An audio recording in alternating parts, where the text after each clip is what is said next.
Have you ever wondered, what if every decision you ever made had another side? What if life itself was like a coin toss? Two sides to every moment, two paths for every choice. And what if you found a way to flip it, to live the other version of your life? Ethan never believed in fate. To him, life was messy, random, filled with accidents and regrets. He was 32, working a dead-end job in a dusty bookstore, carrying more shadows than dreams. His friends had drifted away. His parents barely called. The silence of his small apartment at night was louder than any scream. But there was one silence louder still. The silence left behind by his sister Claire. She had died 12 years ago in a car crash, and Ethan had never forgiven himself.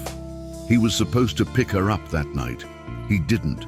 He told himself he was too tired, too busy, too careless. Minutes later, she was gone. Every night, he dreamed of that road. The screech of tires, the phone call that shattered his world. He told himself the past was past.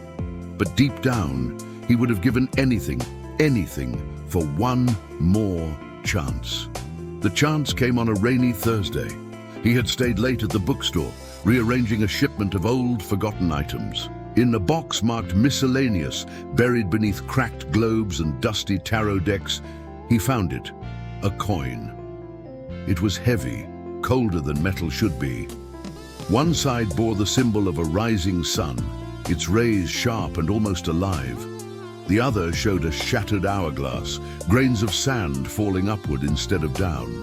Around the edge, etched so faintly he almost missed it, were words in Latin, "Every choice has two times." Ethan laughed. Probably a replica. Some collector's oddity. He slipped it into his pocket without much thought. That night he sat in his apartment, staring at the coin on his coffee table. His hands trembled without reason. Almost without realizing, he flicked it into the air. The coin spun, clinked on the table, landed sun side up, and the world blinked. Ethan gasped, nearly dropping his glass. His apartment looked different. The walls were painted a soft blue instead of beige. The couch was new, not the sagging one he had dragged from a thrift shop. His guitar, broken years ago and abandoned in the closet, leaned against the wall, whole and gleaming. His phone buzzed. Ethan grabbed it, heart racing. The screen lit with messages from a woman named Sarah. "Can't wait to see you tomorrow." Ethan froze. Sarah, his college girlfriend, the one who left him after Claire's death, the one he hadn't spoken to in 10 years. He staggered to the mirror. The face looking back was his, but not his. He looked healthier, clearer eyes, no gray creeping into his beard. This wasn't his life, but it was a life he could have had. Panicked, he snatched the coin and flipped it again. This time it landed hourglass side up. The world blinked back to normal. Beige walls, broken guitar, empty phone. His chest heaved. He looked at the coin as if it might bite him. It wasn't a trick. It wasn't a dream. The coin could flip between yesterdays. From that night on, Ethan couldn't stop. He flipped it in the morning before work, in the middle of sleepless nights, whenever he was drowning in what-ifs. Each toss showed him a different world, a version of himself who had chosen differently, said yes instead of no, stayed instead of leaving, loved instead of hiding. One flip showed him married to Sarah, 2 kids playing in the living room. Another, a successful musician, his guitar shining on stage under blinding lights. Another, a lonely drunk who had burned every bridge.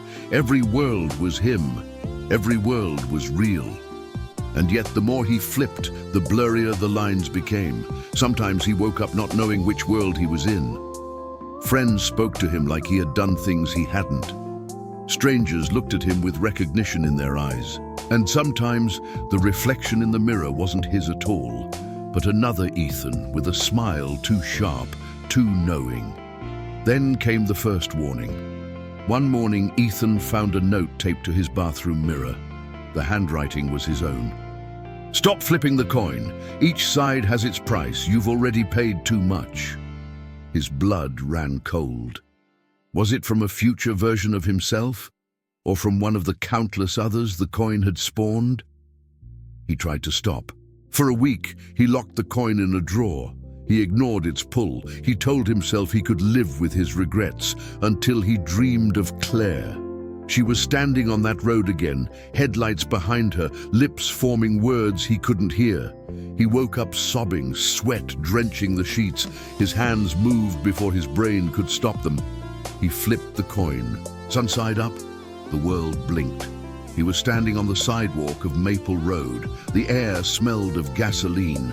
He heard laughter, Claire's laughter. She was there, 12 years old again, riding her bike, waving at him.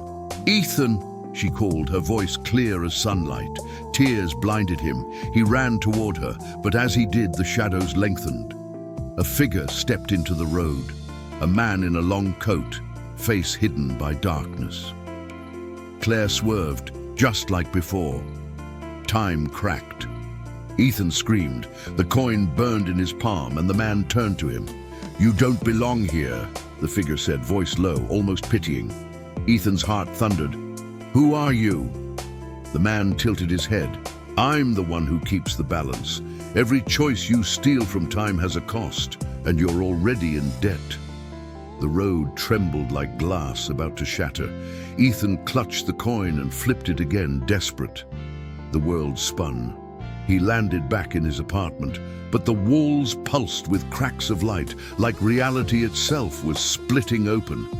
The coin ticked like a clock in his hand, hairline fractures crawling across its surface. On his table lay another note, this one written in frantic scrawl. "One flip left, choose wisely." Ethan's hands shook violently. One flip left. To use it meant risking everything. To ignore it meant living with the memory of Claire's laughter haunting him forever. He sat in silence for hours. The rain pounded outside. His heartbeat echoed like thunder in his chest. Finally, with tears streaking his face, he whispered, "I just want her back," and flipped the coin. The world shattered. Colors bled from the sky. Streets twisted and bent.